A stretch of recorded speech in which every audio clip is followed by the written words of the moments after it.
पहला प्रश्न देखिए डाइस से है, यानी कि पासा से। दोस्तों मोस्ट इंपोर्टेंट प्रश्न है ये। प्रश्न बहुत बार पेपर में पूछा जाता है इस टाइप के।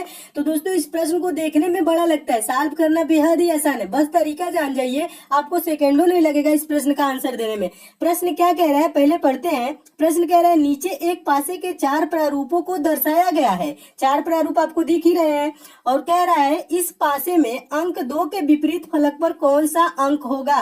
किसके विपरीत सतह पे पूछ रहा है दोस्तों? अंक 2। विपरीत भी कभी कहता है, सामने भी कहता है, तो आप कंफ्यूज नहीं होंगे। ठीक है, कोई भी वर्ड कहे 2 के विपरीत पूछे, 2 के उल्टा पूछे, 2 का सीधा पूछे, ठीक है, तो इस बात में आप कंफ्यूज नहीं होंगे इस वर्ड से क्या कह रहा है। यानी कि 2 के आपको विपरीत बताना है कि क्या होगा। तो दोस्तों पहले तो हम देखेंगे पासे में 2 दिख कहाँ रहा है। तो पासे में पहले पासे में देखेंगे दोस्तों तो 2 यहाँ पे दिख रहा है, और दूसरे में देखेंगे दोस्तों तो 2 यहाँ पे दिख रहा है, तीसरे में 2 नहीं दिख रहा है, चौथे में देखेंगे तो 2 यहाँ पे दिख रहा है। ठीक है, तब दोस्तों हम क्या करते हैं, 2 के और विपरीत जो सतह है, यानी कि 2 के और जो 2 फलक है दोस्तों, उस पे क्या क्या आपको दिख रहा है। तो पहले वाले में दोस्तों क्या दिख रहा है? 3 4 दिख रहा है। क्या दिख रहा है? 3 4। तो यही हम देखेंगे दोस्तों, 3 4 किसी ऑप्शन में आपको दिख रहा है, किसी पासे में दिख रहा है, तो 3 4 दोस्तों आप कहेंगे कि आपका तीसरे पासे में दिख रहा है। कहाँ दिख रहा है दोस्तों?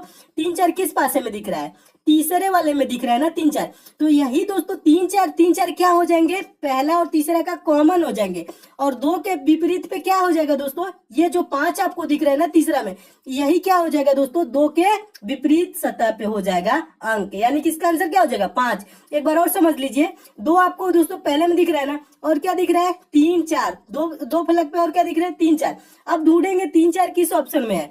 तो 3 4 देख रहे हैं दोस्तों किस कहाँ पे है? यहाँ पे तीसरे में, और तीसरे में 3 4 है, पहले में भी 3 4। 3 4 क्या हो गए? कॉमन हो गए, और 2 के विपरीत सतह पे क्या हो जाएगा? ये 5 बचा है, यही आंसर हो जाएगा।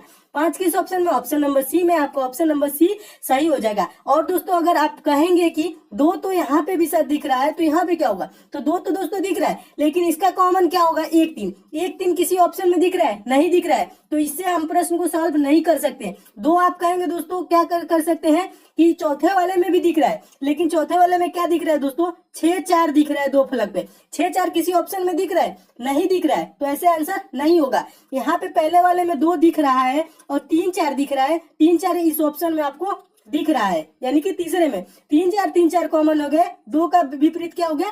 5। 5 किस ऑप्शन में? ऑप्शन नंबर सी में। आपका ऑप्शन नंबर सी सही हो जाएगा। बस आपको देखना है और आंसर दे देना है। ठीक है, मैं उम्मीद करता हूँ दोस्तों आप इस प्रश्न को एकदम अच्छे से समझ गए होंगे। इस टाइप के प्रश्न आएंगे तो आप सेकंडों में सॉल्व कर लेंगे। नेक्स्ट क्वेश्चन देखिए दोस्तों, दूसरा प्रश्न है।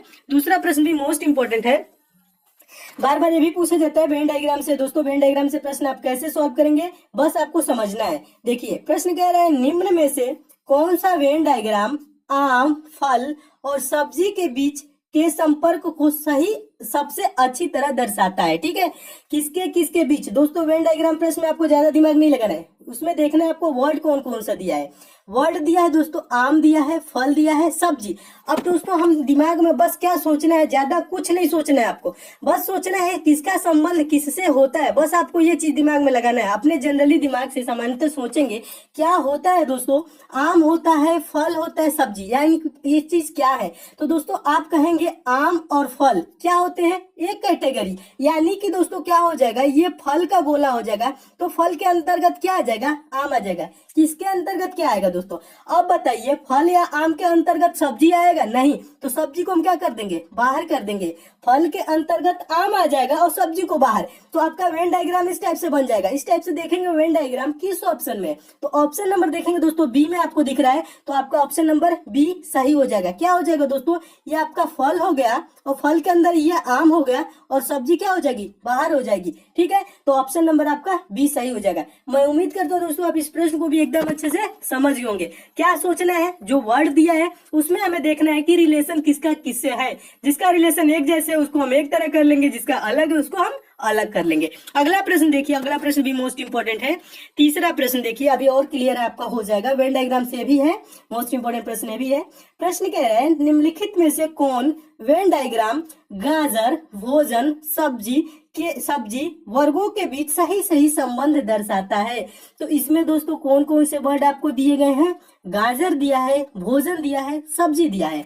तो दोस्तों आप थोड़ा सा अगर जो दिमाग लगाएंगे तो आपको आंसर दिख जाएगा। क्या दिख जाएगा? भोजन के अंतर्गत दोस्तों क्या आता है? भोजन के अंतर्गत सब्जी आता है, यानी इसके अंदर हो जाएगा। और सब्जी के अंदर ही क्या आता है दोस्तों, गाजर आता है। क्या आता है, सब्जी के अंदर गाजर आता है। ये नहीं कि बोलेंगे गाजर फल है, ठीक है, गाजर सब्जी के अंतर्गत आता है। तो इसका वेन डायग्राम कैसे बन जाएगा, इस टाइप से बन जाएगा। और इस टाइप से वेन डायग्राम 30 ऑप्शन में आपको दिख रहा है दोस्तों, ऑप्शन नंबर ए में दिख रहा है, आपका ऑप्शन नंबर ए सही हो जाएगा। एक बार और समझा देता हूँ आपको। सोचना क्या है, सोचना ज्यादा कुछ नहीं है, आपको बस ये देखना है गाजर दिया है, भोजन दिया है, सब्जी दिया है, तो इसमें कौन से संबंध बन सकता है। तो आप बोलेंगे दोस्तों भोजन के अंदर क्या आता है, ठीक है, भोजन के अंदर ही तो सब्जी आता है, सब्जी हम करते खाते हैं, ठीक है, और गाजर भी खाते हैं, तो गाजर किसके अंदर आता है दोस्तों, सब्जी के अंतर्गत आता है। तो इस टाइप से वेन डायग्राम बन जाएगा। आपका ये वाला भोजन हो गया, दूसरा वाला क्या हो गया, ये आप सब्जी हो गया, तीसरा वाला क्या हो गया, गाजर हो गया, ठीक है। तो ऑप्शन नंबर ए आपका सही हो गया। मैं उम्मीद करता हूँ दोस्तों आप इस प्रश्न को भी एकदम अच्छे से समझ गए होंगे। नेक्स्ट क्वेश्चन देखिए दोस्तों, चौथा प्रश्न। चौथा प्रश्न भी मोस्ट इंपोर्टेंट है, बहुत बार पेपर में ये प्रश्न पूछा जा चुका है दोस्तों, आगे भी आपको पूछा जाएगा, तो आपको ज्यादा इस प्रश्न के लिए सोचना नहीं है, आप सेकंडों में आंसर देंगे। कैसे, समझिए। प्रश्न कह रहे हैं एक 18 सेंटीमीटर के ठोस घन से यदि 3 सेंटीमीटर के छोटे छोटे घन बनाए जाएं तो कुल कितने घन बनेंगे। तो दोस्तों आपको बता दूं, अगर जो कोई घन है जिसका भुजा ए है तो उसका आयतन क्या होता है दोस्तों, घन का आयतन होता है ए क्यू, यानी कि भुजा का क्यूब होता है, भुजा का घन होता है, ठीक है। तो कोई दोस्तों क्या है उसका, यानी कि 18 सेंटीमीटर का उसका क्या है, एक 18 सेंटीमीटर का ठोस घन है, ठीक है। तो हम क्या करेंगे दोस्तों, उसका भुजा कितना है, 18 सेंटीमीटर का है ना, तो उसका क्यूब कर लेंगे और क्या करें, 3 सेंटीमीटर के छोटे घन बनाया जाए। तो 18 सेंटीमीटर के घन का आयतन दोस्तों क्या होगा, हम उसका आयतन देखेंगे। आयतन क्या होता है दोस्तों, ए भुजा वाले घन का आयतन पहले समझ लीजिए, ए क्यूब होता है। आयतन क्या होता है, ए क्यूब होता है ना। तो 18 सेंटीमीटर वाले भुजा का घन का आयतन क्या होगा दोस्तों, 18 का क्यूब होगा। 18 का क्यूब का मतलब क्या होता है दोस्तों, 18 गुणे 18 गुणे 18। ज्यादा दिमाग नहीं लगाना है, बस देख इतना समझिए, ठीक है। और क्या कह रहा है, चूंकि 3 सेंटीमीटर के छोटे छोटे घन बनाए गए हैं, तो क्या करना है दोस्तों, छोटे छोटे घन बनाए गए 3 सेंटीमीटर के, तो 3 सेंटीमीटर वाला घन का आयतन क्या हो जाएगा, ए क्यूब, यानी कि 3 का क्यूब। 3 का क्यूब का मतलब 3 गुणे 3 गुणे 3, बस बटा इतना करना है, आपका आंसर आ जाएगा कि कितने घन बनेंगे। तो इसको दोस्तों हम कटाते कैसे हैं, 3 छक्के 18 और फिर इससे कटा लेंगे 3 छक्के 18, इस 3 से ये 18 कट जाएगा। तो आपका कितना हो गया दोस्तों, 6 गुणे 6 गुणे 6, तो क्या हो जाएगा, 6 6 के 36, 36 के 216, क्या आ जाएगा दोस्तों, 216। क्या आ जाएगा आंसर, 216। 216 किस ऑप्शन में है, तो ऑप्शन नंबर ए में है, आपका ऑप्शन नंबर ए सही हो जाएगा। इसका आंसर क्या हो जाएगा, 216। एक बार और समझा देता हूँ, देखिए दोस्तों आपको ज्यादा कुछ नहीं सोचना है, घन का आयतन क्या होता है और कितना काटा जाना है, ये चीज नहीं सोचना है। आपको प्रश्न में दे दे कि छोटे छोटे घन बनाना है, 18 सेंटीमीटर का एक ठोस घन है, तो आपको दोस्तों बस ये चीज दिमाग में रखना है ना, आपको फार्मूला नहीं रखना है रीजनिंग के लिए। मैथ में आपको बताऊंगा फार्मूला सारे चीज, लेकिन इसमें क्या करना है, आपको फार्मूला नहीं रखना है, आपको बस करना है 18 है ना, तो हम क्या करेंगे, 18 को 3 बार गुणा कर देंगे, 18 गुणे 18 गुणे 18, और बटा क्या कर देंगे, 3 छोटे छोटे जिससे घन बनाए थे उसको हम बटा में 3 बार कर लेंगे, 3 गुणे 3 गुणे 3। अब इसको कटा लेंगे, आपका क्या आ जाएगा, कुल घन कितने बनेंगे उसकी संख्या आ जाएगी। तो इसको कटाएंगे तो 3 छक्के 18, फिर 3 से 18 कटाएंगे तो 3 छक्के 18, और 3 से इसको कटाएंगे तो 3 छक्के 18। तो ये 6 गुणे 6 गुणे 6 कितने बार हो गया, 3 बार। तो इसको गुणा कर देंगे, 6 6 के 36, 36 छक्के 216, तो 216 टोटल घन बनाएंगे जाएंगे 3 सेंटीमीटर के। तो ऑप्शन नंबर ए इसका क्या हो जाएगा, सही हो जाएगा। इतना बस आप दोस्तों ध्यान रखेंगे, आपका प्रश्न गलत नहीं होगा, आपका आंसर आ जाएगा। मैं उम्मीद करता हूँ दोस्तों आप इस प्रश्न को भी एकदम अच्छे से समझ गए होंगे। ये प्रश्न दोस्तों पेपर में आता है तो ज्यादातर स्टूडेंट छोड़ देते हैं, लेकिन आपको छोड़ना नहीं है, ठीक है। आप ऐसे सॉल्व करेंगे, आपका आंसर आ जाएगा। अगला प्रश्न देखिए दोस्तों, 5वां प्रश्न मोस्ट इंपोर्टेंट प्रश्न है, डायरेक्शन से है प्रश्न, ये भी बहुत बार पेपर में पूछा जा चुका है। इस प्रश्न को आप कैसे सॉल्व करेंगे। प्रश्न कह रहा है एक व्यक्ति का मुंह उत्तर की ओर है, वह घड़ी की सुइयों की दिशा में 45 डिग्री घूम जाता है, इसके बाद वह घड़ी की सुइयों की विपरीत दिशा में 90 डिग्री घूम जाता है, अब उसका मुंह किस दिशा में है, ठीक है। तो इस प्रश्न के लिए दोस्तों आप क्या करेंगे, पहले तो आपको सोचना है दोस्तों घड़ी की दिशा। घड़ी की दिशा क्या होती है, मान लेंगे ये घड़ी है, तो घड़ी कैसे चलती है दोस्तों, घड़ी ऐसे चलती है, देख समझ लीजिए दोस्तों कैसे चलती है, ऐसे ही तो चलती है ना। आपका क्लॉकवाइज डायरेक्शन यही होता है, ऐसे चलती है। और यहाँ पे तो कहा 45 डिग्री घड़ी की दिशा में, सुइयों की दिशा में घूमता है, और 90 डिग्री विपरीत दिशा में। विपरीत दिशा दोस्तों क्या हो जाएगी, घड़ी ये है तो यानी कि विपरीत दिशा क्या हो जाएगी, उल्टा हो जाएगी, यानी कि सुई ऐसे चलने लगेगी। कैसे चलने लगेगी, इस टाइप से चलने लगेगी। और घड़ी का डायरेक्शन तो बताए थे ऐसे क्लॉकवाइज, ये एंटी क्लॉकवाइज होता है। ठीक है, हिंदी इंग्लिश दोनों में समझ लीजिए। ये चीज हो गया ना, आप समझ गए। सीधा कैसे चलेगी, सीधा दोस्तों ऐसे चलेगा। हाँ, उल्टा कैसे चलेगा दोस्तों, उल्टा का मतलब ऐसे चलेगा। ठीक है, ये चीज बस इतना समझ गए तो आप इस प्रश्न का आंसर भी दे लेंगे। अब देखिए दोस्तों, अब एक चीज क्या होता है दोस्तों, डायरेक्शन बनाना, दिशा बनाना। आपको पेपर में कभी भी आए तो आप डायरेक्शन क्या करेंगे, ऐसे आप सिंबल बनाएंगे प्लस का, और ऊपर क्या होता है दोस्तों, हमेशा ऊपर क्या होता है, उत्तर होता है। उत्तर क्या होता है, उत्तरी दिशा ऊंची पे। ठीक है, ये चीज तो मैं रीजनिंग में आपको बता दूंगा, आगे पढ़ाऊंगा तो। या आगे ऊपर क्या लिखेंगे दोस्तों, उत्तर लिखेंगे। नीचे क्या लिखेंगे दोस्तों, नीचे दक्षिण होता है। दाहिने साइड क्या होता है दोस्तों, पूर्व होता है। और बाएं साइड क्या होता है, पश्चिम होता है। हमेशा दिशा ऐसे बनती है। ठीक है, तो ये चीज आपको दोस्तों दिशा प्रश्न में बना के ऐसे दिया नहीं रहेगा, ये आपको बनाना पड़ेगा। ठीक है, जब इतना दोस्तों आप बना लेंगे, यहाँ पे आपका पश्चिम हो जाएगा, तो आप क्या करेंगे दोस्तों, आपको ज्यादा अब नहीं सोचना है, प्रश्न को पढ़ना है, आंसर देना है। कह रहा है एक व्यक्ति का मुंह उत्तर की ओर है। उत्तर की ओर है यानी व्यक्ति का मुंह किधर है, इधर है। ठीक है, उत्तर की ओर है ना। अब कह रहे हैं वह घड़ी की सुइयों की दिशा में 45 डिग्री घूम जाता है।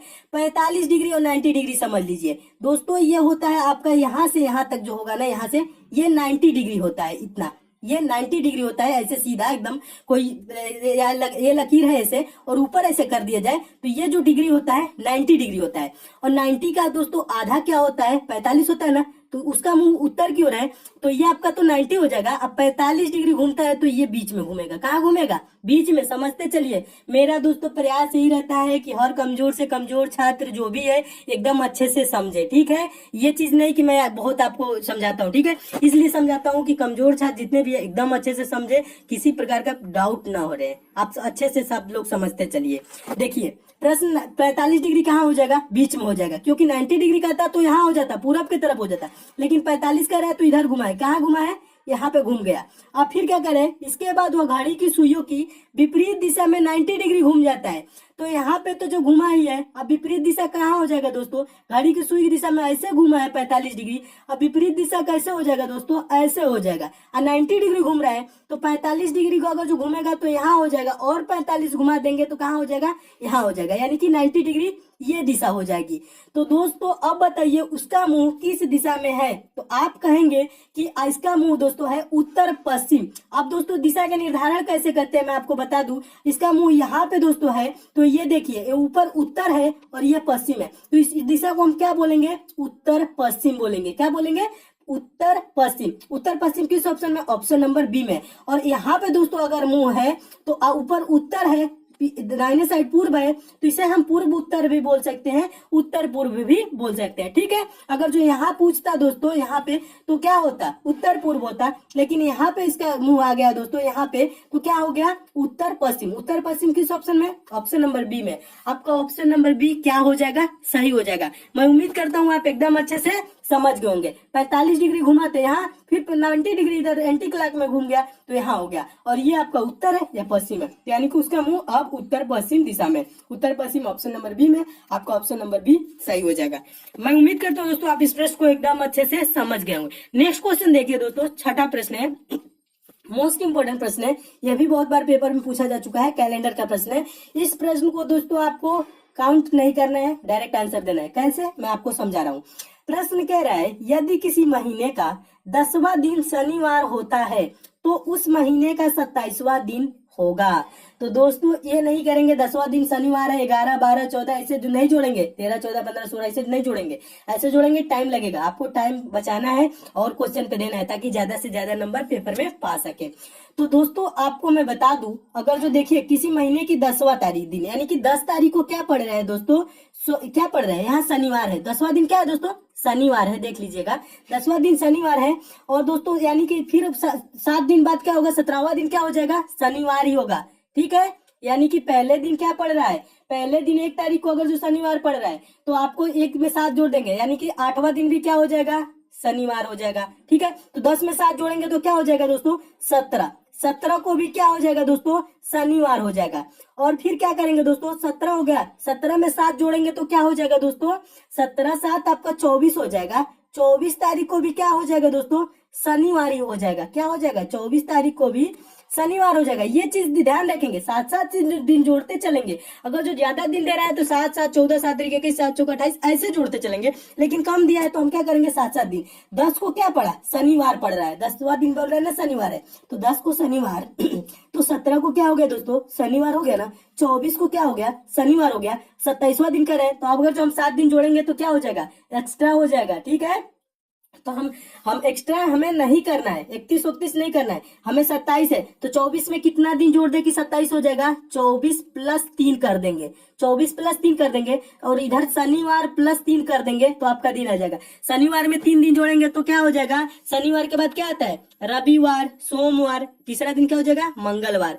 तो क्या हो जाएगा 27वां दिन दोस्तों, शनिवार प्लस 3 दिन, मंगलवार इसका आंसर हो जाएगा। मंगलवार किस ऑप्शन में दोस्तों दिया है, ऑप्शन नंबर बी में दिया है। आपका ऑप्शन नंबर बी सही हो जाएगा। मैं उम्मीद करता हूँ एकदम अच्छे से समझ गए होंगे। कैसे समझे दोस्तों, एक बार और समझा देता हूँ। 10 को शनिवार पड़ा तो 10 में 7 दिन जोड़ेंगे, 17 को भी शनिवार पड़ेगा, 17 में 7 दिन जोड़ेंगे, 24, 24 को भी क्या पड़ेगा, शनिवार पड़ेगा, और 24 और प्लस 3 दिन कर देंगे तो क्या हो जाएगा, 27। यानी 27 को क्या पड़ जाएगा, 3 दिन जोड़ देंगे शनिवार में, शनिवार के बाद रविवार, सोमवार, मंगलवार, तो यानी कि क्या हो जाएगा 27 तारीख को मंगलवार। मंगलवार किस ऑप्शन में, ऑप्शन नंबर बी में। आपका ऑप्शन नंबर बी सही हो जाएगा। नेक्स्ट क्वेश्चन दोस्तों देखिए, अगला प्रश्न है, अगला प्रश्न भी बहुत महत्वपूर्ण प्रश्न है। ये देखिए दोस्तों, बहुत बार ये भी पेपर में पूछा जा चुका है। इस प्रश्न को कैसे सॉल्व करेंगे। प्रश्न कह रहा है कौन सी उत्तर आकृति देखिए, कौन सी उत्तर आकृति में प्रश्न आकृति के विशिष्ट तत्व विद्यमान है। कौन सी उत्तर आकृति में प्रश्न आकृति के विशिष्ट तत्व विद्यमान है। इस प्रश्न को क्या समझना है दोस्तों, आपको ज्यादा दिमाग लगाना कि नहीं। ये जो प्रश्न आकृति दिया है ना, और ये आपको क्या दिया गया है, ये उत्तर आकृति है। इसमें से बताना, इसमें जो आपको दिया गया है तत्व दिया गया है, यहाँ पे देख रहे हैं एरो का है, आपका गोला दिया गया है, मल्टीप्लाई गुणे का है, प्लस का है। यही सिंबल हमें ढूंढना है कि किस ऑप्शन में सब सिंबल मौजूद हैं, वही आपका क्या हो जाएगा, सही आंसर हो जाएगा। तो इसके लिए दोस्तों हम क्या करते हैं, ऐसे तो देखेंगे तो आपको लगेगा सेम सेम है, लेकिन सेम सेम नहीं है। इसमें आप क्या करेंगे, दो दो आप उठाते चलेंगे। यहाँ पे देखेंगे, यहाँ पे एरो है और ये ट्रिपल लाइन है। एरो ट्रिपल लाइन देखेंगे, पहले में है तो पहले में एरो है, ट्रिपल लाइन है नहीं है, पहला ऑप्शन क्या हो गया, गलत हो गया, यानी नहीं है तो गलत हो गया। दूसरे में देखेंगे, एरो है, ट्रिपल लाइन है नहीं है, ऑप्शन नंबर बी भी क्या हो गया, गलत हो गया। तीसरे में देखेंगे, एरो है, एरो यहाँ पे है, ट्रिपल लाइन है, ट्रिपल लाइन भी है। अब देखिए दोस्तों, आगे वाले में भी देखेंगे, एरो है और ट्रिपल लाइन है। फिर अब हम क्या करेंगे दोस्तों, दो तो गलत हो गया, दो में अब नहीं मिलाना है। फिर हम देखेंगे दोस्तों, मल्टीप्लाई देख लेंगे। ये आपका जो ये वाला प्लस, ये गोले के निशान है, मल्टीप्लाई, गोला और मल्टीप्लाई देखेंगे तो गोला इसमें भी है, मल्टीप्लाई इसमें भी है। और आगे देखेंगे दोस्तों, ये क्या है दोस्तों, ये क्या है, आपको चतुर्भुज को ऐसे जैसे सिंबल बनाया वैसे ही, तो चतुर्भुज देखेंगे दोस्तों, इसमें भी है, इसमें भी है। ठीक है, ये चीज आपको दिख रहा है ना। प्लस का सिंबल देखेंगे दोस्तों, प्लस कहाँ है, इसमें है, इसमें ना प्रश्न आकृति में। और ऑप्शन नंबर सी में भी आपका क्या है दोस्तों, प्लस है, लेकिन ऑप्शन नंबर डी में आपको प्लस कहीं दिख रहा है, नहीं दिख रहा है, मल्टीप्लाई दिख रहा है, प्लस नहीं दिख रहा है। और ये जो दोस्तों उल्टा जो दिल का निशान बनाया गया है, ये किस ऑप्शन में है, तो ऑप्शन नंबर सी में ही मौजूद है और ऑप्शन नंबर डी में मौजूद नहीं है। क्योंकि ऑप्शन नंबर डी में यहाँ पे देख रहे हैं ट्रेंगल है, जो कि ट्रेंगल प्रश्न आकृति में है ही नहीं। तो कौन सा ऑप्शन आपको सेम सेम मिल रहा है, ऑप्शन नंबर सी मिल रहा है। देख लीजिए एक बार, आप अगर जो ध्यान से देखेंगे तो ऑप्शन नंबर आपको सी दिख रहा है और प्रश्न आकृति के जैसा है, यानी कि सारे जो आपके सिंबल इसमें तत्व बनाए गए हैं वो आपके ऑप्शन नंबर सी में। तो आपका आंसर क्या हो जाएगा दोस्तों, ऑप्शन नंबर सी आपका सही आंसर हो जाएगा। तो ये मैं उम्मीद करता हूँ इस प्रश्न को भी एकदम अच्छे से समझ गए होंगे। क्योंकि ऑप्शन नंबर डी अगर जो देखे तो इसमें आपका ट्रेंगल है, इसमें कहीं पे भी प्रश्न आकृति में ट्रेंगल नहीं है। तो ऑप्शन नंबर सी ऐसे चल जाए। ऐसे आप दोस्तों मिलाते हुए चलेंगे, दो दो तीन तीन देखते चलेंगे, तुरंत जो ऑप्शन गलत हो रहा है उसको काट देंगे, जो आपका राइट आंसर होगा वो सही हो जाएगा। मैं उम्मीद करता हूँ दोस्तों आप इस प्रश्न को भी एकदम अच्छे से समझ गए होंगे। अगला प्रश्न दोस्तों देखिए, 8वां प्रश्न मोस्ट इंपोर्टेंट प्रश्न है, बहुत बार भी पूछा जा चुका है। इस प्रश्न को कैसे सॉल्व करेंगे? प्रश्न क्या कह रहा है? 8 संबंधित है 128 से, उसी तरह 6 संबंधित है किससे बताना है, कौन से संख्या से। तो दोस्तों हम अगर जो देखें यहाँ पे 8 128 कैसे होगा 8 से, तो दोस्तों अगर जो हम 8 का स्क्वायर कर दे तो 8 ही 64 हो जाएगा, और उसका क्या कर दे, गुना कर दे, क्या हो जाएगा, 8 का स्क्वायर कर दे, 8 ही टाई क्या हो जाएगा 64, 64 दूना का क्या हो जाएगा 128 आपका हो जाएगा। फिर वैसे ही दोस्तों हम क्या करेंगे, 6 को 6 का स्क्वायर कर देंगे और गुणे 2 कर देंगे। तो 6 का स्क्वायर क्या होता है दोस्तों 36 होता है, 36 गुणे 2 करेंगे तो क्या हो जाएगा 72। 72 किस ऑप्शन में आपको दिख रहा है दोस्तों? ऑप्शन नंबर बी में दिख रहा है, आपका ऑप्शन नंबर बी सही हो जाएगा। मैं उम्मीद करता हूँ इस प्रश्न को भी एकदम अच्छे से समझ होंगे। क्या किया है दोस्तों, प्रश्न को 8 का ये स्क्वायर करके 2 गुना कर दिया है, यानी कि 8 ही टाइम 64 गुना का 128, आपको बस यही दिमाग में लगाना है। फिर 6 का क्या किया दोस्तों, 6 का स्क्वायर, 6 का स्क्वायर क्या होता है 36 और गुणे 2 कर देंगे, 36 गुना का 72। 72 किस ऑप्शन में? तो ऑप्शन नंबर बी में, आपका ऑप्शन नंबर बी सही हो जाएगा। मैं उम्मीद करता हूँ इस प्रश्न को भी आप क्या दोस्तों एकदम अच्छे से समझ गए होंगे। अच्छे से दोस्तों आप प्रश्न को समझ रहे हैं तो दोस्तों आप वीडियो को लाइक जरूर कीजिएगा। आपके लिए दोस्तों इतना मैं मेहनत करता हूँ, तो आप लाइक करेंगे तो दोस्तों मुझे खुशी मिलती है कि आपको सारे प्रश्न समझ में आ रहे हैं, ठीक है। और किसी प्रश्न में आपको डाउट भी हो रहा है दोस्तों ना, किसी टॉपिक से भी प्रॉब्लम है ना, तो आप कमेंट कर देंगे तो मैं आपको वो टॉपिक पूरा कवर करा दूंगा। मेरा प्रयास दोस्तों यही रहता है ना कि आपका सिलेक्शन खूब अच्छे से हो जाए, आप खूब मेहनत से पढ़े, ताकि दोस्तों आप किसी में टॉपिक में कमजोर ना पड़े। देखिए दोस्तों नेक्स्ट क्वेश्चन देख लीजिए, 9वां प्रश्न है, लाइक तो आप करेंगे ही। 9वां प्रश्न है दोस्तों, यदि आल बराबर 25 लिखा है एवं नाव बराबर 52 लिखा है तो नॉन बराबर क्या होगा, ठीक है। तो पहले दोस्तों इस टाइप के कभी भी प्रश्न है तो हम क्या करते हैं, नंबरिंग करते हैं। नंबरिंग का मतलब क्या होता है दोस्तों, ये कितने नंबर पे आता है, तो ए बी सी डी में अगर जो स्टार्ट करे तो ए की जगह 1 आता है, यानी कि पहले नंबर पे आता है। और यल दोस्तों आपका कितने नंबर पे आता है, यल 12वें नंबर पे आता है। और फिर भी एक और यल है बाद में, तो ये भी कितने नंबर पे आएगा, 12वें नंबर पे आएगा। तो हम क्या करेंगे, ये 25 हो जाए तो अगर जो हम देखे दोस्तों 1 + 12 + 12 यानी 12 12 24 एक जोड़ देंगे तो क्या हो जाएगा दोस्तों 25 हो जा रहा है ना, ये जोड़ दिया है। फिर हम देखेंगे दोस्तों यन कितने नंबर पे आता है, आप बोलेंगे यन दोस्तों 14 नंबर पे आता है। फिर ओ है दोस्तों, ओ कितने नंबर पे आता है, 15 नंबर पे आता है। फिर डब्लू है, डब्लू कितने नंबर पे आता है, 23 नंबर पे आता है। तो अब हम क्या करेंगे दोस्तों, इसको जोड़ेंगे 14 15 29 हो जाएगा, और 29 23 जोड़ेंगे तो क्या हो जाएगा दोस्तों 52 हो जाएगा, ठीक है। क्या किया है, ये भी जोड़ दिया है, तो आपका क्या हो जा रहा है 52 हो जा रहा है ना। तो ये क्या किया, जोड़ दिया। फिर हम आगे क्या करेंगे दोस्तों, अब देखिए, अब आगे समझा रहा हूं आपको। यन आपका ये जो नॉन को आपको बताना है ना, यन कितने नंबर पे दोस्तों आता है, यन आपका आता है 14 नंबर पे।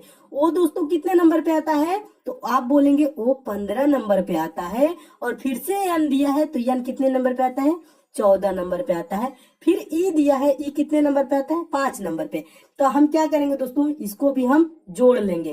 तो जोड़ेंगे कैसे, जल्दी से जोड़ना हो तो 15 5 दिख रहा है ना, 15 5 20 और 14 14 28, 28 और 20 क्या हो जाएगा दोस्तों 48। ऐसे जोड़ेंगे, आप ऐसे नहीं जोड़ेंगे 14 15 + 14 5, ऐसे नहीं, आपको दिख रहा है ना 15 5 20 और 14 14 28, 20 20 40 8 48, यानी कि 48 का आंसर हो जाएगा। 48 किस ऑप्शन में दिया है, ऑप्शन नंबर बी में दिया है, आपका ऑप्शन नंबर बी सही हो जाएगा। मैं उम्मीद करता हूँ इस प्रश्न को भी एकदम अच्छे से समझ गए होंगे, ठीक है। अब दोस्तों समझ रहे हैं तो वीडियो को शेयर भी कीजिएगा, आपके पास जितने भी स्टडी ग्रुप हो, फेसबुक व्हाट्सएप टेलीग्राम, उस ग्रुप में आप इस वीडियो को शेयर भी जरूर करेंगे। और दोस्तों आप हमसे जुड़े रहेंगे कैसे, चैनल को सब्सक्राइब करके, और बगल में दोस्तों बेल आइकन का सिंबल बनेगा उसे भी ऑन कर लेंगे, ताकि आपको लेटेस्ट जितने भी इंपॉर्टेंट आपके लिए वीडियो रहे उसकी नोटिफिकेशन मिले। जब आप नोटिफिकेशन बेल आइकन को ऑन किए रहेंगे तभी मिलेगी दोस्तों। अब मैं उन्हीं प्रश्नों को दोस्तों कराता हूँ जो आपके लिए मोस्ट इंपॉर्टेंट होते हैं, जो आपके पेपर में पूछे जाते हैं, और उन प्रश्नों को लिए स्टार्टिंग भी बताता हूँ कैसे आप जल्दी से आप उसको सॉल्व करेंगे, ठीक है। तो सब्सक्राइब भी कर लीजिएगा, बेल आइकन को भी ऑन कर लीजिएगा। नेक्स्ट क्वेश्चन देखिए, 10वां प्रश्न भी महत्वपूर्ण प्रश्न है, यह भी बहुत बार पूछा जा चुका है। इस प्रश्न के लिए क्या करेंगे दोस्तों, 2 तरीके से सॉल्व होता है। पहले आपको बता रहा हूँ क्या लिखा है, 4/9, फिर 9/20, फिर प्रश्नवाचक चिन्ह है, फिर 39/86 है। तो आपको बताना है कि यहाँ पे प्रश्नवाचक चिन्ह पे कौन सी संख्या आएगी। तो दोस्तों ये प्रश्न दो टाइप से बनते हैं, एक तो स्क्वायर वाले होते हैं, एक क्यूब वाले होते हैं, एक ऐसे होता है, ठीक है। तो दो प्रकार से सॉल्व होते हैं, स्क्वायर क्यूब वाले तो एक टाइप में आ जाते हैं, उसके बाद एक ऐसे वाला हो जाता है। तो इसको देखेंगे, ये 2 का स्क्वायर है, 3 का स्क्वायर है, और यहाँ पे आगे देखें तो ये 3 का स्क्वायर है, आगे 20 किसी का स्क्वायर नहीं है, 39 देखेंगे किसी का स्क्वायर नहीं है, 86 किसी का स्क्वायर नहीं है, ना क्यूब है, ठीक है। जब ये स्क्वायर क्यूब नहीं है तो स्क्वायर क्यूब के मेथड से इसको हम सॉल्व नहीं करेंगे। तब हम कैसे करेंगे, ऐसे सॉल्व करेंगे। ऐसे कैसे सॉल्व करते हैं, ऊपर का ऊपर देखते हैं, नीचे का नीचे देखते हैं, ठीक है। तो ऊपर का दोस्तों क्या किया है, यहाँ पे 4 के बाद 9 कर दिया है। 4 के बाद 9 कैसे आएगा, 4 गुणे 2 प्लस 1 करेंगे, यानी कि 4 दूना के 8, 1 9। फिर आगे यही करेंगे, यानी कि 9 गुणे 2 प्लस 1, 9 दूना का 18, क्या हो जाएगा दोस्तों, 9 दूना का 18, 1 19, क्या हो जाएगा 19, ठीक है। और फिर आगे देखेंगे 19 क्या है दोस्तों, यहाँ पे 19 गुणे 2 प्लस 1, 19 दूना के 38, 1 39 दिया गया है ना, ये सीरीज चल रही है। नीचे अब वही सीरीज देखेंगे क्या चल रहा है, 9 के बाद 20 दिया है ना दोस्तों, तो क्या किया है, 9 गुणे 2, 9 दूना का 18 प्लस 2 कर दिया, क्या कर दिया, ऊपर प्लस 1 किया था, नीचे प्लस 2। फिर हम आगे देखेंगे दोस्तों, यहाँ पे किया है 20 के बाद क्या करेंगे, 20 गुणे 2 प्लस 2, 20 दूना का 40, 40 और 2 जोड़ेंगे तो क्या हो जाएगा, 42 हो जाएगा, 19/42 हो जाएगा। और फिर आगे हम और देखेंगे कि 42 है, तो 42 दूना के क्या होता है 84, और 84 में 2 जोड़ेंगे तो 86 दिया हुआ है। तो इसका दोस्तों आंसर क्या हो जाएगा, 19/42। 19/42 किस ऑप्शन में है, ऑप्शन नंबर बी में दिया है। तो आपका ऑप्शन नंबर बी सही हो जाएगा। प्रश्न कैसे सॉल्व हुआ दोस्तों, ऊपर का ऊपर में सॉल्व करते हैं गुणा करते हुए, या जोड़ते हैं जितना, इसमें क्या किया, ऊपर 2 से गुणा कर दिया, 1 जोड़ दिया, नीचे क्या कर रहा था, 2 से गुणा करके 2 जोड़ रहा था। तो सीरीज ऐसे चल रही थी। इस प्रकार के प्रश्न है दोस्तों, ऊपर से ऊपर सॉल्व करेंगे, नीचे से नीचे सॉल्व करेंगे, आपका प्रश्न सेकेंडों में सॉल्व हो जाएगा। मैं उम्मीद करता हूँ दोस्तों आप इस प्रश्न को भी एकदम अच्छे से समझ गए होंगे।